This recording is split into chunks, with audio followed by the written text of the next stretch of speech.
साथियों, पितृपक्ष के इन दिनों में क्या आपने अपने पितरों के लिए श्राद्ध, तर्पण इत्यादि काम किया है क्या? या फिर आपको अपने पितरों की अंतिम तिथि ही नहीं पता थी? अब अंतिम तिथि नहीं पता है तो हमें किस दिन करना चाहिए यह भी नहीं पता है। इसके अलावा आपको अंतिम तिथि तो पता थी लेकिन वो तिथि निकल गई, फिर आपको अपने पितरों का पिंडदान किस दिन करना चाहिए। इसके अलावा ब्राह्मणों को जो भोजन करवाया जाता है, क्या वास्तविकता में वो भोजन हमारे पितरों को मिलता है क्या? ऐसा शास्त्र में कहीं लिखा है क्या? यदि लिखा है तो क्या है उसका प्रमाण? इसके अलावा यदि हमारे पास धन नहीं है तो फिर हम कैसे श्राद्ध, तर्पण इत्यादि करें? क्योंकि बिना धन के तो ना तो आपकी श्राद्ध की सामग्री आएगी, ना तो अन्न आएगा, ना ही कोई वस्त्र इत्यादि आप देना चाहते हैं तो वस्त्र आएंगे। तो बिना आप धन के कैसे करेंगे? क्या है विधान शास्त्र में कुछ ऐसा मिलता है क्या? इसके अलावा बहुत बड़ी बात कि इस पितृपक्ष की जो अमावस्या है, सर्वपितृ अमावस्या, उस दिन सूर्य ग्रहण हो रहा है और ग्रहण में हम अपने पितरों के लिए श्राद्ध, पिंडदान इत्यादि कैसे करेंगे?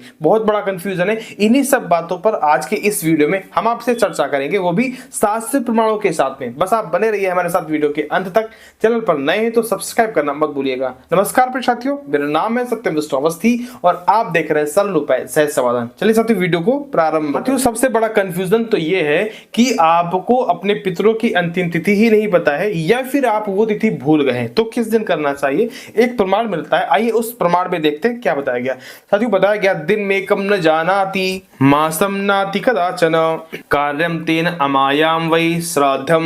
साथियों इस प्रमाण में आपको बताया गया, दिन में कम न जानाति, यदि आपको अपने पितरों का दिन भी नहीं पता है, महीना भी नहीं पता है, कोई तिथि भी नहीं पता है, तो फिर आपको किस दिन करना चाहिए? तो बताया गया अमायाम में आपको वो सब कुछ किस दिन करना चाहिए? सर्वपितृ अमावस्या के दिन आपको अपने पितरों के निमित्त श्राद्ध, तर्पण इत्यादि करना चाहिए। यदि आप भूल गए हैं अपने पितरों की तिथि पर श्राद्ध, तर्पण इत्यादि करना, तो भी आप किस दिन करेंगे? अमावस्या तिथि को ही अपने पितरों के लिए श्राद्ध, तर्पण इत्यादि करेंगे। यदि आपने श्राद्ध पक्ष के, पितृपक्ष के इन 16 दिनों में आपने अपने पितरों को तर्पण इत्यादि नहीं दिया, जल इत्यादि नहीं दिया, तो भी आपको अमावस्या तिथि के दिन ही अपने पितरों के लिए तर्पण इत्यादि करना चाहिए। और रोज का जितने दिन आपने निकाले हैं पीछे पितृपक्ष के, वो सारे के सारे दिन का पूरा जल आपको अमावस्या तिथि को ही देना चाहिए। अब बहुत बड़ी बात यह आती है कि क्या ब्राह्मणों को भोजन करवाना आवश्यक है क्या? तो साथियों शास्त्रकार कहते हैं, स्यासेन सदा स्नन्ति हव्यानि त्रिदिवोकसः कव्यानि चैव पितरा किम भूतमधिकम ततः।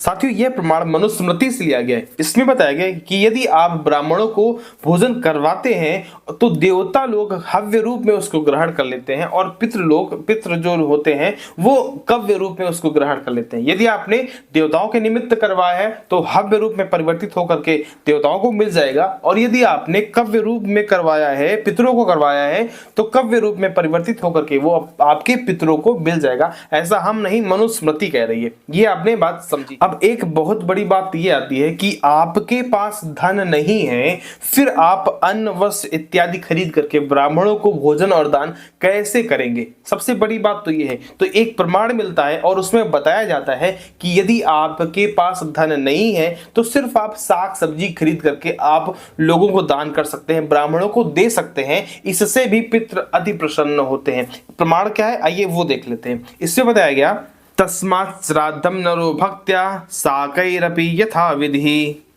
साथियों इस प्रमाण में आपको बताया गया कि यदि आपके पास धन का अभाव है, आपके पास पैसे नहीं है कि आप अन्न खरीद सकें या वस्त्र खरीद सके, तो आप क्या करेंगे? साकैरपि यथा विधि, तो आप साग सब्जी खरीद करके आप ब्राह्मणों को दान कर सकते हैं। इससे भी आपको आपके पितरों को वो भोजन मिल जाएगा। इतना इसमें बताया गया। इसके बाद मिलता है कि यदि आप साग सब्जी भी नहीं खरीद सकते हैं, फिर आपको क्या करना चाहिए? हमारे पितृ बहुत संतोषी हैं।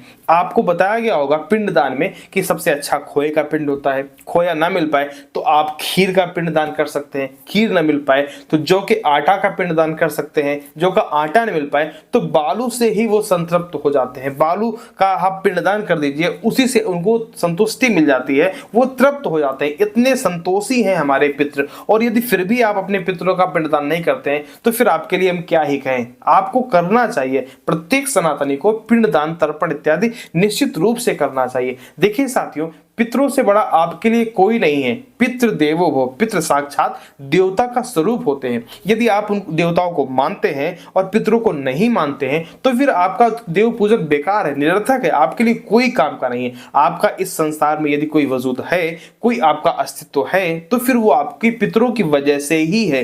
पितरों की वजह से ही आप इस संसार में हैं। इसलिए पितरों के निमित्त आपको श्राद्ध तर्पण इत्यादि निश्चित रूप से करना चाहिए। अब आइए समझते हैं कि यदि आपके पास साग सब्जी के लिए भी पैसे नहीं है, फिर आपको क्या करना चाहिए। एक प्रमाण मिलता है पद्म पुराण में, आइए वो देखते हैं क्या बताया गया। साथियों, पद्म पुराण में बताया गया, तृणकाष्ठार्जनम कृत्वा प्रार्थयित्वा वराटकम करोति पितृ कार्याणि ततो लक्ष्य गुणम भवेत।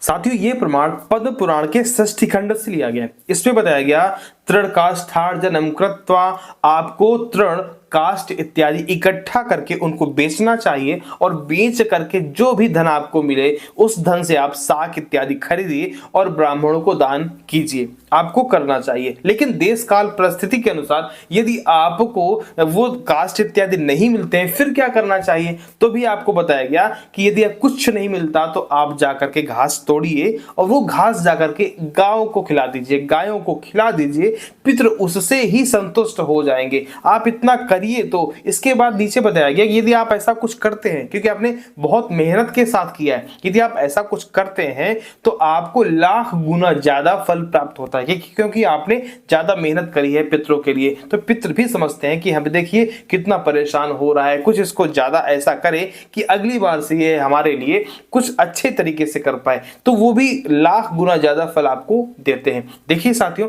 पितृपक्ष के दौरान आपको तर्पण इत्यादि करना चाहिए, क्योंकि पूरे वर्ष में सिर्फ 16 दिन ही ऐसे होते हैं जो पितरों के लिए होते हैं। बाकी दिन तो भगवान के लिए होते हैं, आप भगवान का पूजन करिए। लेकिन इन 16 दिनों में पितरों के लिए भी आपको तर्पण इत्यादि करना चाहिए। नहीं करते तो फिर आप ज्योतिषी के पास भागे दौड़े फिरेंगे और बताएंगे कि हमारा धन नहीं इकट्ठा हो रहा है, धन बहुत खर्चा हो रहा है, घर में ये परेशानियां हैं, घर में वो परेशानियां हैं। फिर हमारे ज्योतिषी साथी बताएंगे कि आपकी कुंडली में तो पितृदोष है, आप पितृ शांति करवाइए, पितरों की पूजा कीजिए, तभी आपको कुछ मिलेगा। तो हम आपको पहले ही बताए दे रहे हैं कि आप अभी से शुरू कर दीजिए पितृ पक्ष के दौरान पितृ शांति के लिए, तो आपको पितृदोष ही नहीं लगेगा। आप अभी से शुरू कर दीजिए तो कोई आपको दुष्परिणाम ही देखने को नहीं मिलेगा।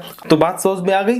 अब आइए समझते हैं कि इस सर्वपितृ अमावस्या में जो सूर्य ग्रहण लग रहा है, फिर इस परिस्थिति में हम कैसे अपने पितरों को जल तर्पण श्राद्ध इत्यादि करेंगे, ब्राह्मणों को भोजन कैसे करवाएंगे। तो देखिए साथियों, हमने सूर्य ग्रहण का एक विस्तृत वीडियो अपने चैनल पर डाल रखा है, आप चाहें तो वो वीडियो जाकर के देख लीजिए, लिंक आपको डिस्क्रिप्शन या फिर ऊपर आई बटन में दे देंगे। ये जो सूर्य ग्रहण है ये अपने भारतवर्ष में दिखाई नहीं दे रहा है, ये न्यूजीलैंड इत्यादि अन्य शहरों में है, अपने भारतवर्ष में ये ग्रहण नहीं पड़ रहा है। इसलिए इसका सूतक, इससे संबंधित सावधानियां इत्यादि कोई भी भारत में मान्य नहीं होंगी। तो निश्चित रूप से आप श्राद्ध तर्पण इत्यादि कर सकते हैं, पिंडदान इत्यादि कर सकते हैं। आप बिल्कुल बेफिक्र रहिए, ग्रहण का कोई भी प्रभाव भारत में नहीं है, इसलिए पिंडदान में भी कोई बाधा उत्पन्न नहीं होने वाली। तो ये कुछ जानकारी रही आज के इस वीडियो की जो हमने आपके साथ साझा की। आशा करते हैं ये वीडियो निश्चित रूप से आपको समझ में आया होगा। मिलते हैं अगले वीडियो में, तब तक के लिए नमस्कार।